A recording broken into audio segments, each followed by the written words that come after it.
Yes, so it looks like we are started. I want to thank you all for joining us tonight for our BSN information session. My name is Christian.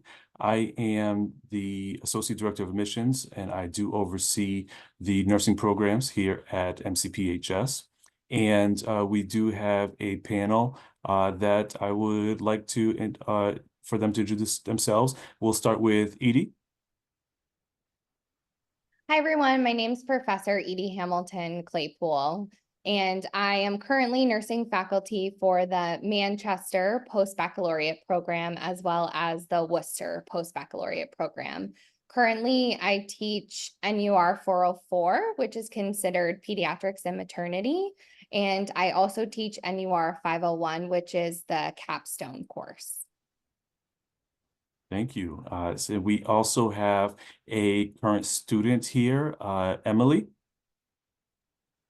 Hello, my name is Emily. I'm a student on the Worcester campus. I got my undergraduate degree in biology, which I studied at Framingham State, and I am a 400 level student. So I'm in my third semester out of 4. All right, thank you. And Dr. Catherine.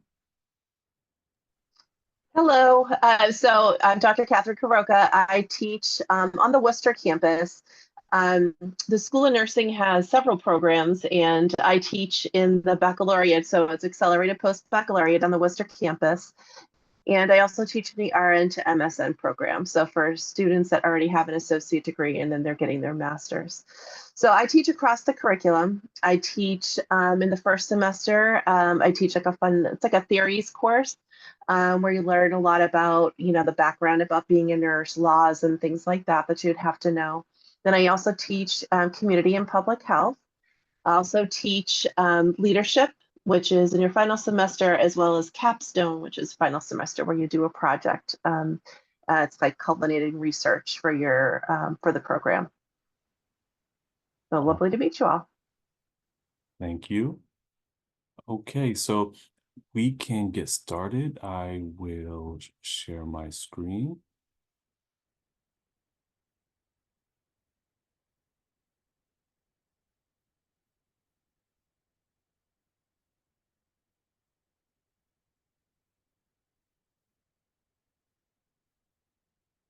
All right, so welcome again to our information session with the School of Nursing. And we just want to congratulate all of you on deciding on a career in healthcare. Healthcare is definitely a field that is growing. It's a field that is seeing exciting growth over the last decade, which should continue. 1/3 of all new jobs created through 2026 are projected to be in healthcare. Healthcare is now the largest employer in the United States, and it is projected to have a 12% job growth over the next over the next few years. So a little bit about MCPHS. So we offer 100 programs within healthcare. So we're not limited. We do have a strong history as well. So for nearly 200 years, we've been a leader in providing healthcare education. And a lot of people don't know this, but we are actually the oldest university in Boston and the second oldest pharmacy school in the country. So we've been around for a long time. We do have a strong history and tradition, and that's something we're very proud of.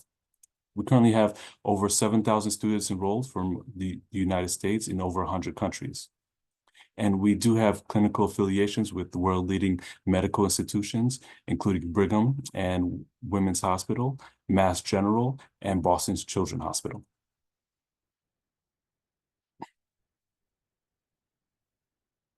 So we offer 3 locations. So our main campus is in Boston. That is the flagship campus and the original campus. And we actually just recently in the year 2000 expanded to Worcester. So now we have a Worcester campus right in downtown in the thriving downtown area. And Worcester is a growing market, and it's actually the second largest city in New England. Then we also have a 3rd campus in New Hampshire. It is Manchester, New Hampshire, and it's a quiet, small town feel. and it's another opportunity for students North Shore of Boston to make that commute.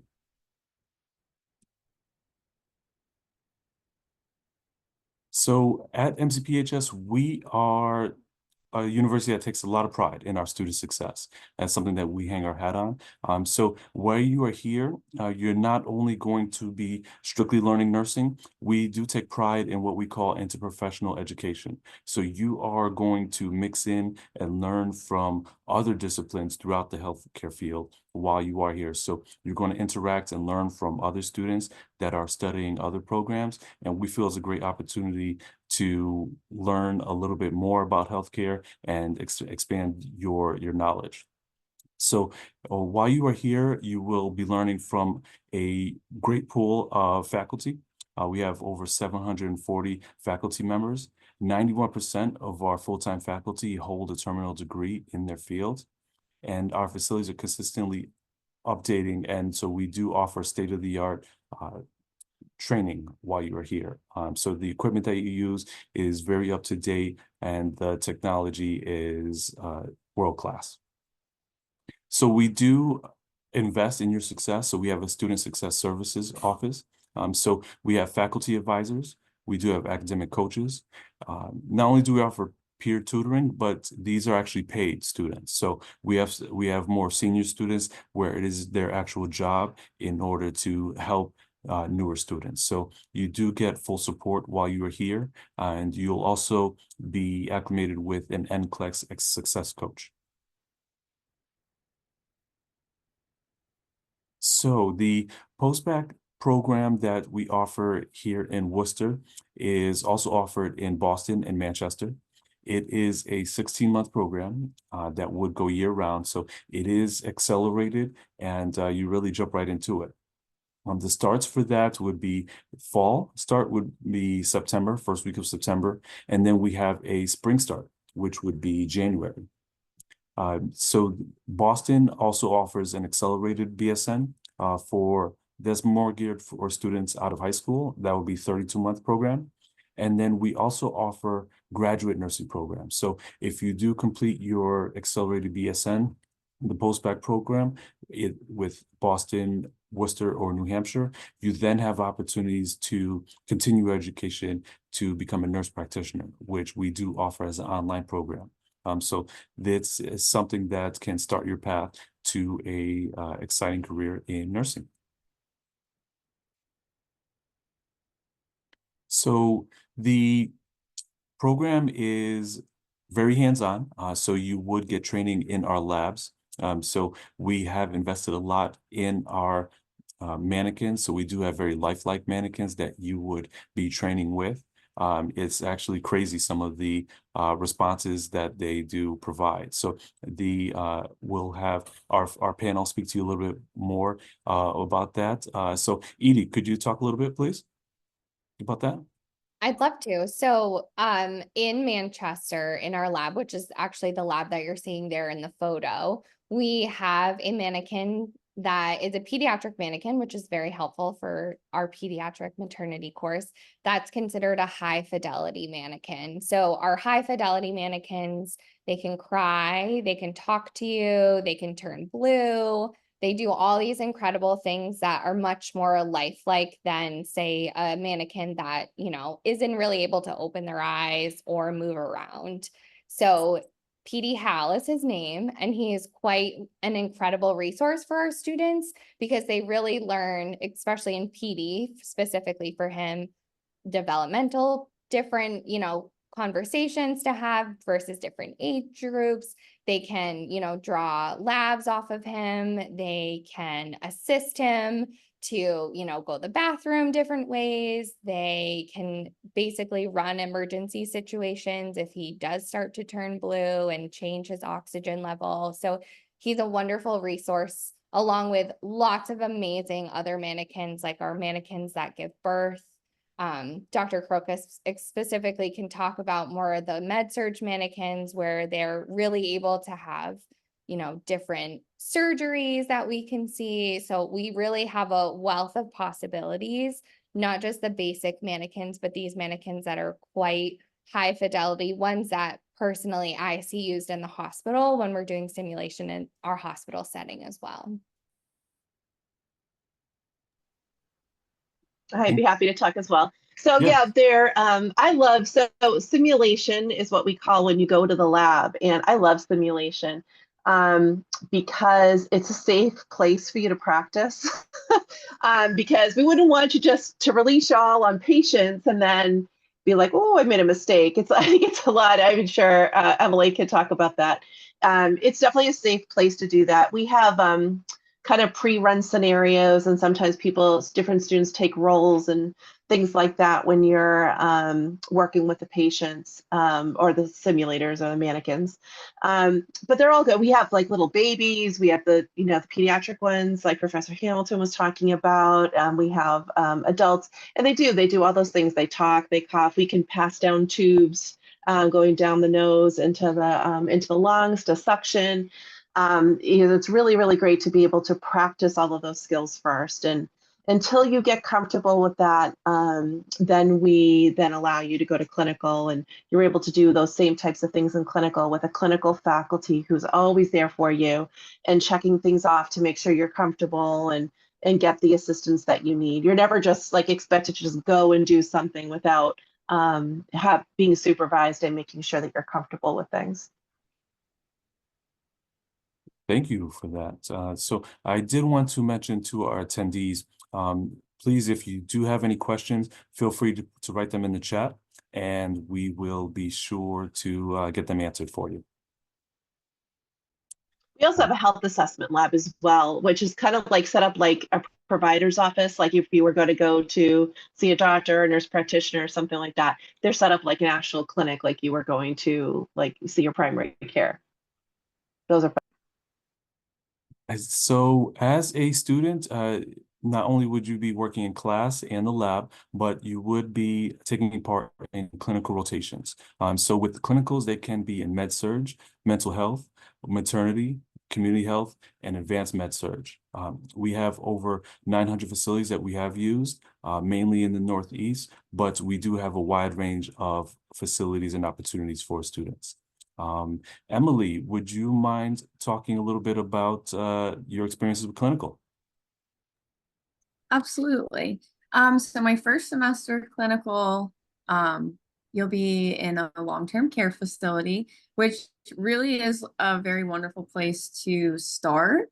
I did have prior healthcare experience, but there's a good majority of the cohort doesn't. And it was really nice to be able to go into the long-term care facility and build relationships with our patients over the semester, and be in the kind of, I guess, like a less high acuity situation. And then in the second semester, I was at UMass University campus on a pulmonary med surg floor. We took care of a bunch of patients and learned a lot. I just finished my pediatric clinical at UMass as well, which was completely different. And I also did my psych rotation at St. Vincent's. So definitely 4 completely different experiences, but I am very glad that I have the opportunity to learn about every field, because there are things I like about all of them. And I don't think that I would have ever considered some of these other fields if I didn't have the opportunity to be in like a safe setting where someone could help me learn in situations that are not comfortable. Thank you. Emily, if you could, please, could you just talk a little bit about what your schedule is like, or a typical week? Yeah, it varies from semester to semester a little bit. Typically, class is like 2 or 3 times a week. Sometimes labs run every week as well, and then some days you'll have clinical, typically once a week as well. So in the first semester, I think I was on campus 4 times a week. And that's been pretty standard for me. It is full time, so I do spend like a pretty decent chunk of my day doing stuff for school, but that's the kind of the point, I guess. But it's honestly, the schedule is really great. It's very consistent. You know, class in the morning, exam in the morning. It's pretty maintained, the schedule. I really like it. It helps keep you in a very solid routine, I think. Um, and I can't speak on what the 500 schedule is quite like, but I think it's very similar with class twice a week and labs and clinicals mixed in. Awesome. Thank you. So let's talk a little bit about the admission process. So with the admission process to apply, we have where you can use the nursing cast, but we actually just opened up our own application on the MCPHS website. And the benefit of that versus nursing cast is there's no application fee. So you are now able to apply directly on our MCPHS website and with no application fee. So where you go there, you would be looking for the transfer application. Since you do have your bachelor's already, you would be considered a transfer student. So we are still accepting applications for the fall start, which is September. And you do also have the opportunity to apply for our spring start, which would be in January. In order to apply, we would need all of your transcripts from schools attended. And if you are an international student, we would need your diploma evaluated. And if you are looking to apply for the Manchester campus, we would need high school transcripts as well. So in addition to transcripts, you would need to include a personal statement. So we asked for this to be basically an essay of 500 to 1,000 words of why you want to be a nurse. So as part of the application process is meeting the requirements. So you would need to have, in addition to your bachelor's degree, you would need to have some prerequisite courses. So we do have them listed here. So Anatomy and Physiology 1 with a lab, A&P 2 with a lab, Microbiology with a lab, Gen Chem 1 and 2. With Gen Chem 2, you do have the option of taking a nutrition course in place of that. You would also need a human growth and development and a statistics. So these prerequisites you can take at any community college. We also offer them so you can take them through MCPHS, and we offer them as online courses. So if you did take them already, we would accept them with a grade of C+ or better, and they do expire at 10 years. So it would have to be within the past 10 years. So here is a screenshot of the applicant portal. And so this is what you would see when you do start your application with us at the MCPHS website.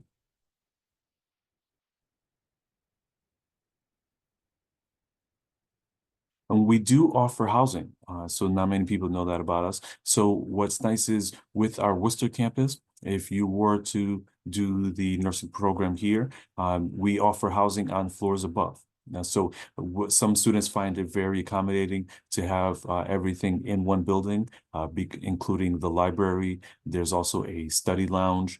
So some students find it very convenient to have everything within one building. So that is an option for you.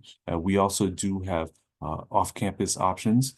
So we have studios and suites and condo-style apartments. So that is an option for you. And we do offer a 24-hour fitness center that would be available to you.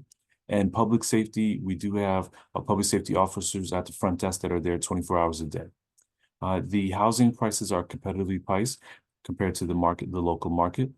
And financial aid recipients may utilize part of their aid toward the cost of rent. The apartments do come fully furnished and rent and charge once a semester to the student account. Parking in Worcester is available, and we have a designated lot that you would be able to utilize. So financial aid and scholarships are available. So we are currently, for the fall semester only, offering a merit scholarship. So that can be up to $32,000 that you would automatically receive if you were accepted to the program. So that is a nice perk. And to cover the balance, we do have other forms of aid that are available. So when you do apply, we'd have you meet with a financial service advisor that can go over what your options are. So all applicants are receiving the merit scholarship that are accepted to the program currently. And so all domestic students with valid FAFSA on file will be considered for federal aid, and we would then set you up with an affordability appointment to go over your full list of options. The fall start has a priority FAFSA deadline of March 15th, and the spring start priority of November 1st.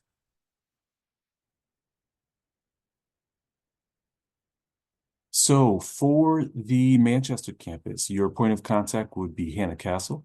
Her phone number and email is listed here. At the Worcester campus, I would be your point of contact. You can see my email and phone number listed here.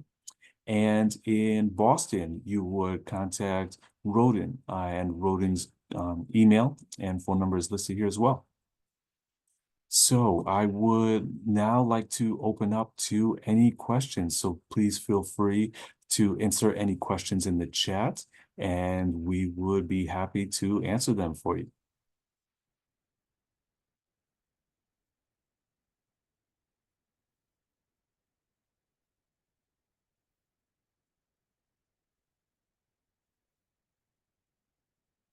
I will get it started. I would say I would like to ask Emily, what challenges did you find early on as a student, and what do you think are the keys to being successful? Luckily for me, I didn't spend very much time outside of school before I came back. I was only out of school for like just under a year. So I was pretty prepared to be a student again. I would say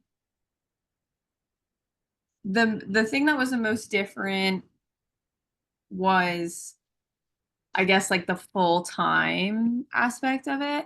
I I did 3.5 years of being a full-time student in undergrad, but it is a bit more demanding in the sense that you're really like all of the really important stuff is now like being presented to you at one time.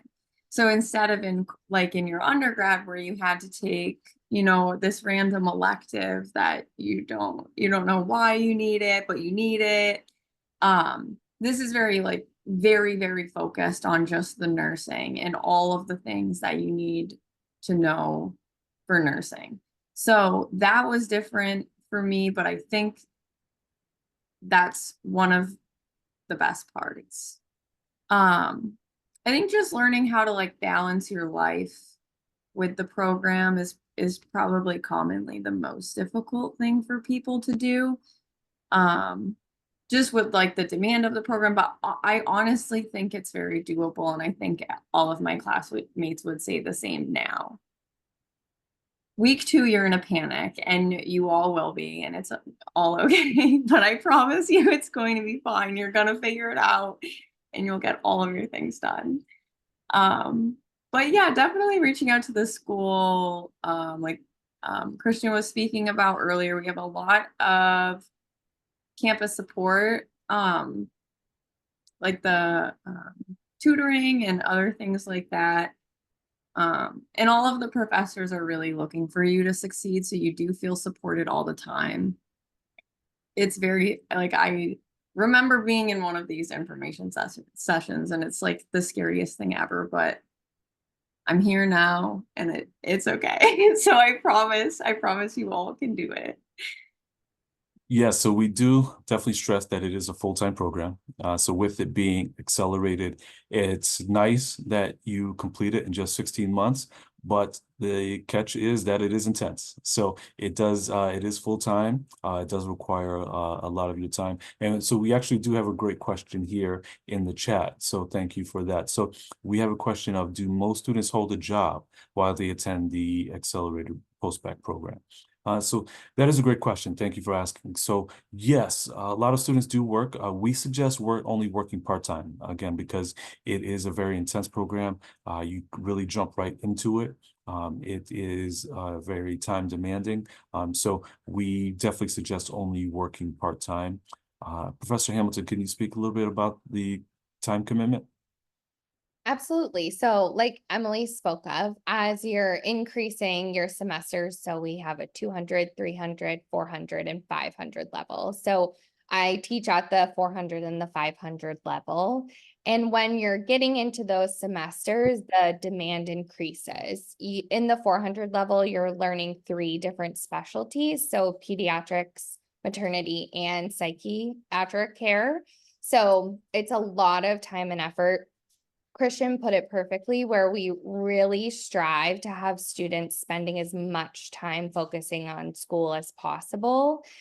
Ideally, having a part-time position. We have so many students, like Emily said, she worked in healthcare before, that are, licensed nursing assistants or certified nursing assistants. Most work in hospitals, and so they have a sense of what it is like already in the field that they want to go in. But we highly encourage that if you are struggling, that the work-life balance is very important to us as professors as well. We want you to succeed, especially we understand you have families that you need to provide for often.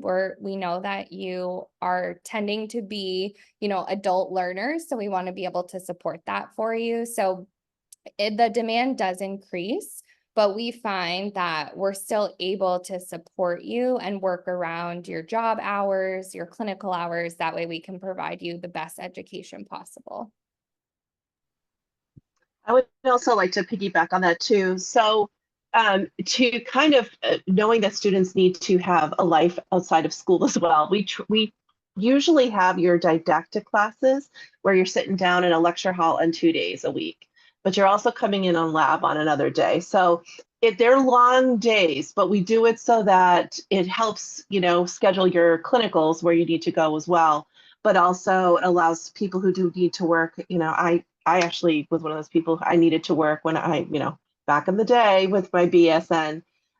So I completely get that. And so I think that's why we try to cluster around so that you could do that. It makes a long day, but it's nice to be able to have your freedom on those other days. And then every level, one of your classes is always online.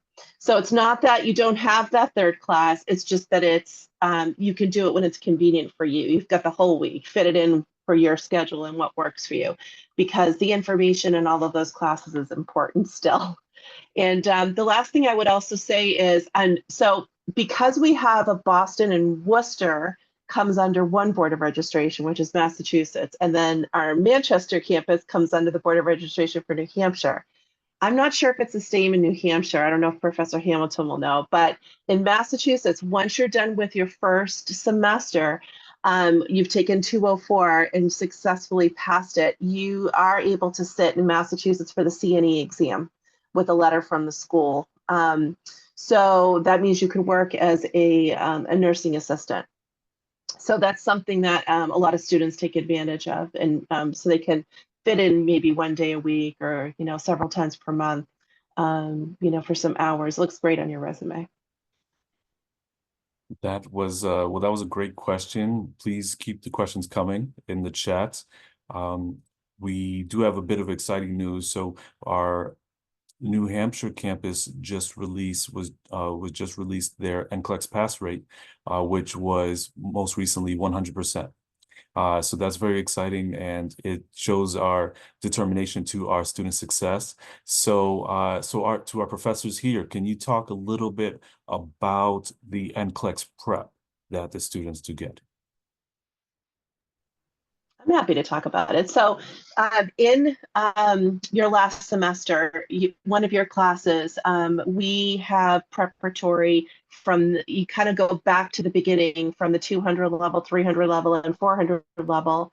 And we start, getting you back, bringing it back, all the concepts again, and having you do modules to kind of bring it all back so that as you go to NCLEX, it's kind of a little bit fresher for you. So you take, different case studies, and we give you lots of practice questions, and you prepare all of the stuff that you would already had, and then again for what you're getting as well that semester. So in the last semester, we also have a class that's dedicated to talking about how do you register for the NCLEX? What is the NCLEX going to be like at the testing facility? What kind of questions might you see? We go over the test plan itself in more depth. I mean, we talk about it when you first come on, but we really hit more of the details of it as you're ready to graduate, because that's when it's really going to be, I think, really significant for you as you prepare. And as you saw in the beginning, we also have a coach, an NCLEX success coach, so that as you're, progressing throughout the curriculum, if you're having any difficulty, they will be there to kind of help you along the way. We also use a product called HESI. And it's a preparatory program that's all standardized exams, getting you ready for the NCLEX. You start working with HESI right in the beginning in the 200 level, and we use it as prep and support all the way to the end. So it's a really great program to look at, and we're really fortunate to have it. Just to piggyback, Dr. Kuroka, we also, along with our HESI, we do a HERS review. So our senior students in their last semester take a prep course that unfortunately we never get to see, because it's that wonderful for our students that we would take that information if we could. So we thankfully offer that to our students. Personally, I took that before my NCLEX when I was in nursing school as well. They offer you basically 100% that you'll pass on the first try, which is truly a testament to how wonderful their program is as well. To speak a little bit about, especially Emily right now can tell you, a lot of our examinations are focused on critical thinking and application of knowledge, which is mostly what our NCLEX tests you on as well. So we're not just asking you to recall information on a specific disorder, but we really want you to know how to treat that specific disorder, what it looks like, what you would tell family or parents about that, also what's going on with the patient. Emily, did you want to talk about a little bit about testing and how that is? Yeah.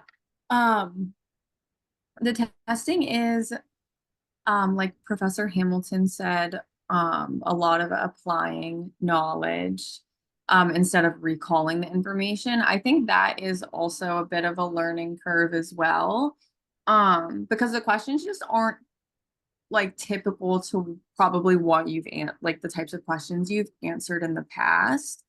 It focuses a lot on like what you're going to do about it as a nurse and why it matters, instead of just like what is wrong with the patient, because what's wrong with the patient is great information, but we have to do something about it.